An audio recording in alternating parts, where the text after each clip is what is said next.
সিনেমার শুরুতে আমরা একটি মেয়েকে দেখি যে তার ভাইয়ের সাথে একজন মৃত মানুষের কবর খোলে এবং তার মধ্যে শুয়ে পড়ে।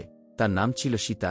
সে জানতে চেয়েছিল যে মানুষ মৃত্যুর পরে তাদের খারাপ কাজের জন্য শাস্তি পায় কিনা। তার ভাই কবরের শেষ কাঠটি লাগায় এবং তার পাশে বসে থাকে। কবর বন্ধ হওয়ার সাথে সাথেই মেয়েটি ক্যামেরা চালু করে। কবরের বাইরে দেখানো হয় যে একটি সাপ উপরে থেকে কবরের ভিতরে আসছিল, যা সীতার ভাই লক্ষ্য করেনি এবং সীতাকে এ সম্পর্কে জানায়নি। সীতার এই অদ্ভুত এক্সপেরিমেন্টের পিছনে কারণ ছিল তার অতীত। সে তার মা এবং বাবাকে একটি বোমা বিস্ফোরণে তার চোখের সামনে হারিয়েছিল এবং তারপর থেকে তার মাইন্ড পরিবর্তন হয়ে যায়। সে ভাবতে লাগে ভালো মানুষের শেষটা সবসময় ভালো হয় না। খারাপ মানুষ পৃথিবীর সুযোগ নেয় এবং মৃত্যুর পরেও তারা কোনো শাস্তি পায় না, এবং ভালো মানুষদের কোনো পুরস্কার দেওয়া হয় না, যেমন তাদের লিলিয়ান স্টাডিতে বলা হয়েছিল। সীতার বাবা মার মৃত্যুর পর সীতা এবং তার ভাইদের অনেক বছর আগে এতিমখানা ছেড়ে দিয়েছিল, যেখানে লিলিয়ানের শিক্ষক তাকে বলে যে খারাপ মানুষের পরিণতি সবসময় খারাপ হয়, এমনকি তারা মৃত্যুর পরেও তা পায়।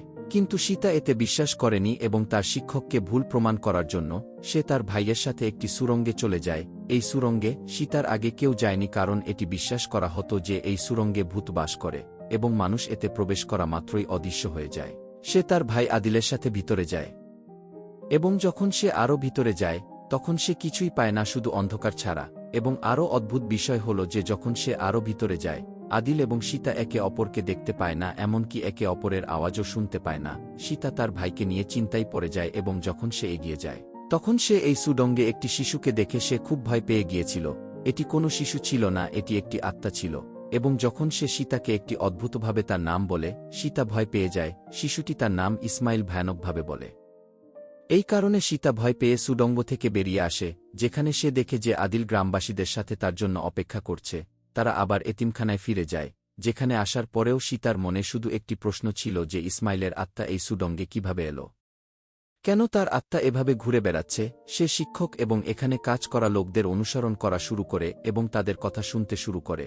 এবং একদিন যখন একজন শিক্ষক এবং একজন কেয়ারটেকার কথা বলছিল, সীতা ইসমাইলের আসল পরিচয় জানতে পারে। সে জানতে পারে যে এই এতিমখানা একজন খুব ধনী মানুষের ছিল, কিন্তু তিনি এই এতিমখানা ভালো উদ্দেশ্যের জন্য তৈরি করেননি। তিনি এই এতিমখানা শিশুদের সহায়তা করার জন্য তৈরি করেননি, বরং তিনি এই এতিমখানা নিজের জন্য তৈরি করেছিলেন।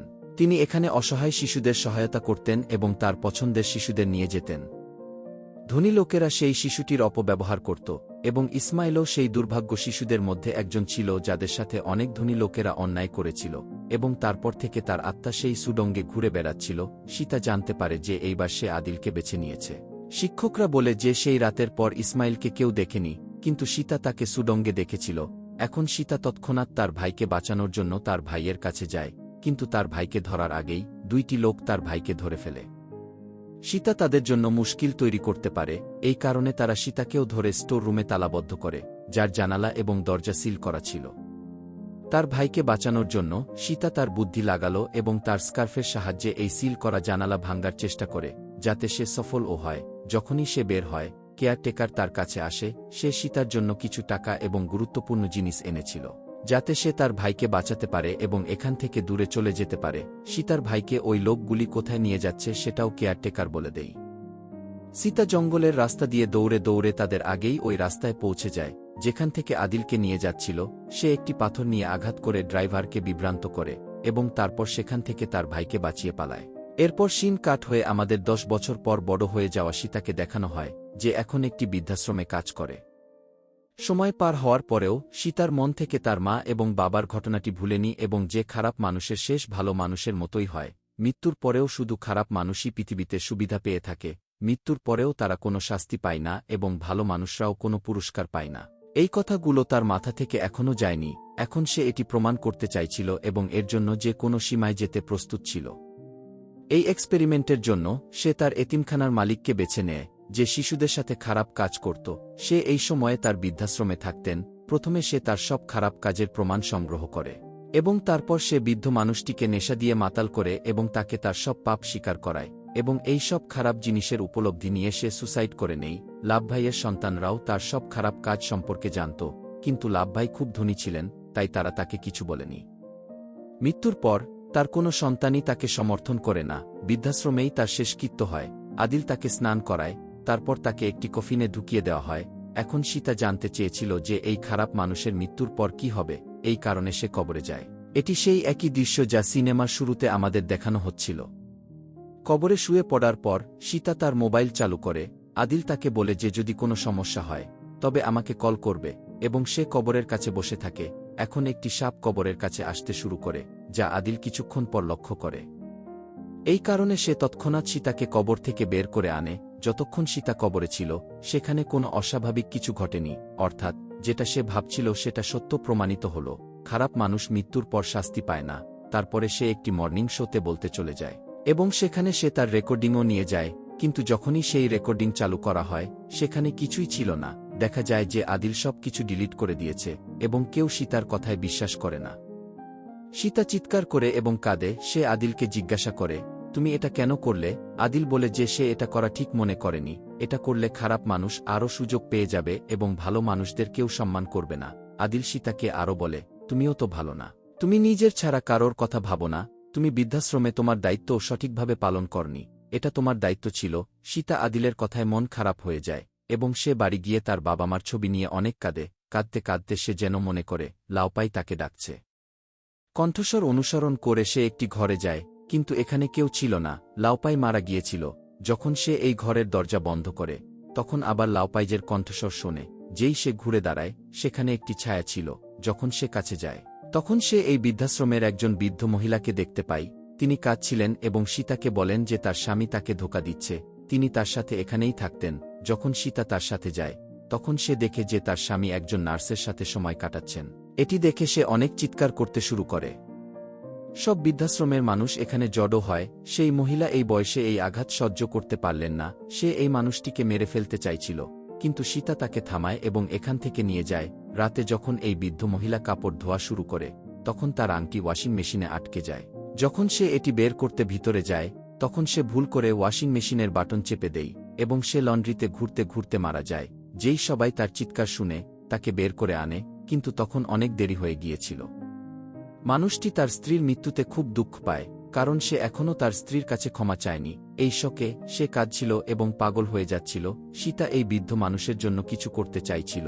আদিলের কথা তার মনে ছিল, তাই সে তার বৃদ্ধাশ্রমে থাকা একজন শ্যামেনের কাছে যায় এবং সে জিজ্ঞাসা করে সে কি বৃদ্ধ মহিলার আত্মাকে ডাকতে কিছু করতে পারে। শ্যামেন রাজি হয় এবং সে কিছু বয়স্ক লোকের সাথে একটি গোল টেবিলে বসে, যেখানে তারা কিছু মোমবাতি জ্বালায়। তাদের একজন লোক কম ছিল, তাই তারা সীতাকে এখানে বসতে বলে, কিন্তু সীতা ভয় পাচ্ছিল। কিন্তু সীতা ছাড়া তাদের পূজা সম্পন্ন হতো না। বাধ্য হয়ে সীতাকে বসতে হয়। পূজা করার মাধ্যমে বৃদ্ধ মহিলার আত্মা শ্যামেনের ভিতরে প্রবেশ করে। শ্যামন মৃত মহিলার কণ্ঠে কথা বলতে শুরু করে। যেই সে তার কণ্ঠস্বর শোনে তার স্বামী তাকে ক্ষমা চাইতে চেষ্টা করে, কিন্তু বৃদ্ধ মহিলা বলে, আমি এভাবে তোমাকে ক্ষমা করব না যতক্ষণ না তুমি সেই মহিলাকে মেরে ফেলো যার সাথে তুমি আমাকে ধোঁকা দিয়েছ। যেই সে এটি শোনে সীতা কিছু ভুল অনুভব করে। সে তৎক্ষণাৎ শ্যামনকে এই পুজো বন্ধ করতে বলে, কিন্তু তখন সব বয়স্ক লোকেরা বৃদ্ধ মহিলার কণ্ঠে বলতে শুরু করে যে সেই মহিলাকে মেরে ফেলো। সীতার এখানে থাকা বিপদ মনে হচ্ছিল, তাই সে পুজো থেকে উঠে যায়। সে সব মোমবাতি নিভিয়ে দেয় এবং পর্দা খোলে। সে এই পুজো ভেঙে দেয় এবং তৎক্ষণাৎ সেই নার্সের জীবন বাঁচাতে চলে যায়। সে এইমাত্র নার্সের কাছে পৌঁছেছিল এবং তাকে বলতে যাচ্ছিল, তখনই বৃদ্ধ মানুষটি নার্সের ওপর হামলা করে। সীতা তাকে বাঁচানোর জন্য একটি ঘরে নিয়ে যায় এবং দরজা বন্ধ করে রাখে, কিন্তু সেই ঘরে আগে থেকেই আরেকজন লোক ছিল। সে তার পেটে ছুরি মারে এবং তাকে মেরে ফেলে। সীতা সেই বৃদ্ধ মানুষটিকে জিজ্ঞাসা করে, তুমি এই নির্দোষকে কেন মেরে ফেললে? যার উত্তরে বৃদ্ধ মানুষটি বলে যে আমি মৃত্যুর পর দুঃখ পেতে চাই না। সেই মহিলা আমাকে এই মেয়েটিকে শাস্তি দিতে বলেছিল এবং আমি তা দিয়েছি। এটি শুনে সীতা সন্দেহ করে। সীতা মনে করে যে সে সীতার মর্নিং শো দেখেছে, কিন্তু সীতা সেই মর্নিং শোতে কিছুই প্রমাণ করতে পারেনি যে মৃত মানুষরা শাস্তি পায় কিনা। সে ইন্টারনেটে সার্চ করে জানতে পারে যে সীতার শোয়ের পর অনেক মানুষ সীতার দ্বারা প্রভাবিত হয়েছিল এবং তারা সীতার এক্সপেরিমেন্ট নিজেরা করে, এবং এইবার অনেক অদ্ভুত অদ্ভুত জিনিস মানুষের সাথে রেকর্ড হয়েছিল যারা ভালো মানুষ ছিল না। তাদের কবর থেকে চিৎকারের আওয়াজ রেকর্ড হয়েছিল এবং কিছু কবর শান্তি পেয়েছিল। এই থেকে বোঝা যায় যে মৃত্যুর পর সত্যি শাস্তি দেওয়া হয়। সীতা সব দেখে অবাক হয়। সে ভাবে, তাহলে লাউবাইয়ের সাথে এটা কেন হয়নি? এটা ভেবে সে তৎক্ষণাৎ লাউবাইয়ের কবর খোঁড়ে এবং আবার ভিতরে যাওয়ার সিদ্ধান্ত নেয়। কবরটি খোঁড়ার পর সে যা দেখে তাতে সে অবাক হয়ে যায়। সেখানে লাউবাইয়ের হাড়ও ছিল না। হঠাৎ কবরের মাটি এবং কবরের কাঠ তার উপরে পড়তে শুরু করে। ওগুলো থেকে বাঁচার জন্য সে সামনে একটি গর্ত খোঁড়ে এবং তার ভিতরে যায়। যেই সে তার পথ তৈরি করে, পিছন থেকে মাটি তার সেই আগের পথটা বন্ধ করে দেয়। সীতা এগিয়ে যেতে থাকে এবং সে একটি সুড়ঙ্গ পায় যার ভিতরে সে যায়। এটি সেই একই সুড়ঙ্গ যার ভিতরে সে ইসমাইলকে পেয়েছিল। সেই সুড়ঙ্গটি তো এই শহরে ছিল না। সীতা ভাবে, সম্ভবত অক্সিজেনের অভাবে তাকে হ্যালুসিনেশন হয়েছে। কিন্তু পরের মুহূর্তে সে ইসমাইলের পুরানো আওয়াজ শুনতে পায়। তারপরে সে বুঝতে পারে যে সে একই সুড়ঙ্গের ভিতরে আছে। যখন সে সুড়ঙ্গের ভিতরে আসে, তো সামনে সীতার শৈশব দেখতে পাই। একটি কাচের জানালার বাইরে তার বাবা মা দাঁড়িয়েছিল আর তার জন্য হাত নাড়াচ্ছিল। সীতা তাদের দেখে ইমোশন হয়ে যায় এবং তাদের দেখে কাঁদতে শুরু করে। পরের মুহূর্তে সবকিছু অদৃশ্য হয়ে যায়, সুড়ঙ্গ আবার আগের মতো হয়ে যায়। সেই সুড়ঙ্গের ভিতরে সে এগিয়ে যেতে থাকে এবং এই সময় সে লাও বাইয়ের আফসোস এবং চিৎকারের শব্দ শুনতে পায়। যখন সীতা এগিয়ে যায়, সে তার এতিমখানার বন্ধুদের দেখতে পায়।